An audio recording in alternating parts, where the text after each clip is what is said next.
अपना school YouTube channel पर आपका फिर से स्वागत है। आज हम अपनी बेसिक मैथ सीरीज का अगला टॉपिक सीखेंगे, जो है घन और घनमूल। हम सब जानते हैं कि एक स्क्वायर यानी वर्ग क्या होता है, पर क्या कभी सोचा है कि जब हम उस फ्लैट स्क्वायर में एक थर्ड डायमेंशन यानी गहराई जोड़ते हैं तो गणित की दुनिया में क्या होता है? तो चलिए आज इसी दिलचस्प सफर पर चलते हैं। हम सबको पता है कि एक वर्ग यानी स्क्वायर कैसा दिखता है। उसमें लंबाई और चौड़ाई होती है। लेकिन जरा सोचिए, क्या होगा अगर हम इसमें एक तीसरा डायमेंशन मतलब कि गहराई भी जोड़ दें?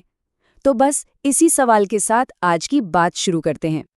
तो यहाँ आप देख सकते हैं, फर्क बिल्कुल साफ है।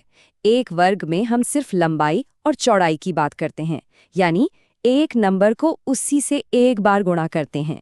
लेकिन एक घन यानी क्यूब में गहराई भी जुड़ जाती है, और ये तीसरा आयाम ही है जो हमारी कैलकुलेशन को बदल देता है। अब हम उस नंबर को खुद से 2 बार नहीं बल्कि 3 बार गुणा करते हैं। तो चलिए सबसे पहले ये समझते हैं कि किसी संख्या का घन करना, इसका असल में मतलब क्या होता है। बिल्कुल आसान शब्दों में कहें तो ये किसी भी नंबर को खुद से 3 बार मल्टीप्लाई करना है। और ये सिर्फ किताबों की बात नहीं है, असल दुनिया में भी इसका बहुत इस्तेमाल होता है। चलिए कुछ एग्जाम्पल से इसे और भी आसान बनाते हैं। जैसे 2 का क्यूब, इसका मतलब है 2 गुणा 2 गुणा 2 जो हुआ 8। इसी तरह 4 का क्यूब होता है 64 और 5 का क्यूब है 125। एक चीज नोटिस की, नंबर्स कितनी तेजी से बड़े हो रहे हैं। यही तो है क्यूब की पावर। और ये सिर्फ नंबर्स का खेल नहीं है।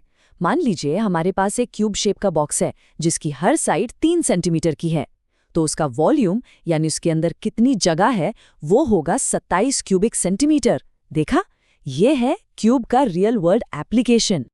तो ठीक है, हमने क्यूब बनाना तो सीख लिया। अब चलिए इसे वापस तोड़ने की यानी इसकी जड़, इसके मूल को खोजने की कला सीखते हैं। मतलब घनमूल निकालना एक तरह से ये पूछने जैसा है कि भाई अगर इस क्यूब का वॉल्यूम इतना है तो इसकी एक साइड की लंबाई क्या थी। ये हमें सीधा उस ओरिजिनल नंबर तक ले जाता है जिससे ये क्यूब बना था। ये क्यूब करने का ठीक उल्टा प्रोसेस है। जैसे 27 का क्यूब रूट है 3। क्यों? अरे भाई, क्योंकि जब हम 3 को 3 बार खुद से गुणा करते हैं तो 27 आता है। सिंपल।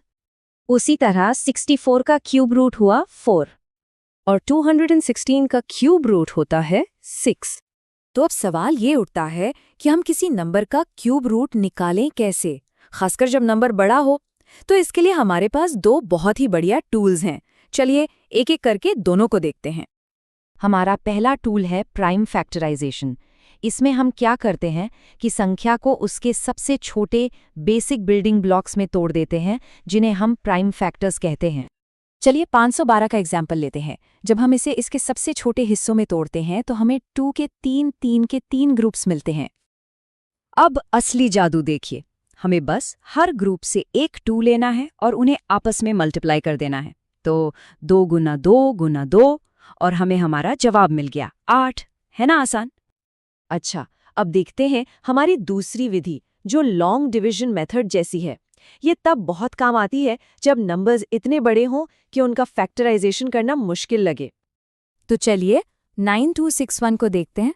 सबसे पहले हम राइट साइड से शुरू करके 3 के ग्रुप बनाते हैं। तो हमारे पास आया 9 और 261। अब पहले ग्रुप पर फोकस करते हैं, जो है 9। अब सोचिए, ऐसा कौन सा नंबर है जिसका क्यूब 9 से कम हो या उसके बराबर हो?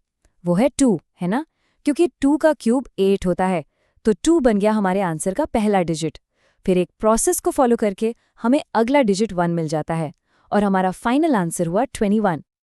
तो बात यह है कि कौन सा मेथड कब यूज करें। देखिए, छोटी संख्याओं के लिए जिनका फैक्टराइजेशन आसानी से हो सकता है, प्राइम फैक्टराइजेशन बेस्ट है। पर जब नंबर्स बहुत बड़े और कॉम्प्लेक्स हों तो डिवीजन मेथड ज़्यादा एफिशिएंट है। बेसिकली सही काम के लिए सही टूल चुनना है। क्या बात है! चलिए फटाफट से रिवाइज कर लेते हैं कि हमने अब तक क्या क्या सीखा। ये हैं कुछ की टेक अवे। ये कुछ सिंपल से रूल्स हैं, लेकिन यकीन मानिए ये बहुत काम आते हैं, स्पेशली जब आपको जल्दी से कोई आंसर गैस करना हो या अपना जवाब डबल चेक करना हो। ये आपकी स्पीड बढ़ा सकते हैं। तो आखिर में बात बस इतनी सी है कि क्यूब और क्यूब रूट का रिश्ता बड़ा ही सीधा साधा है। एक प्रोसेस किसी चीज को बनाता है और दूसरा उसे वापस उसके ओरिजिनल फॉर्म में ले आता है। एक है क्रिएशन तो दूसरा डिकंस्ट्रक्शन। और जानते हैं, ये जो रूट यानी मूल खोजने का आइडिया है, ये सिर्फ क्यूब रूट तक ही लिमिटेड नहीं है। ये तो मैथ्स और साइंस की दुनिया में हर जगह है। कभी सोचा है कि और कहाँ किसी प्रॉब्लम का रूट कॉज ढूंढना ही उसके सॉल्यूशन की चाबी होता है? इसी सवाल के साथ हम आज की ये चर्चा यहीं खत्म करते हैं।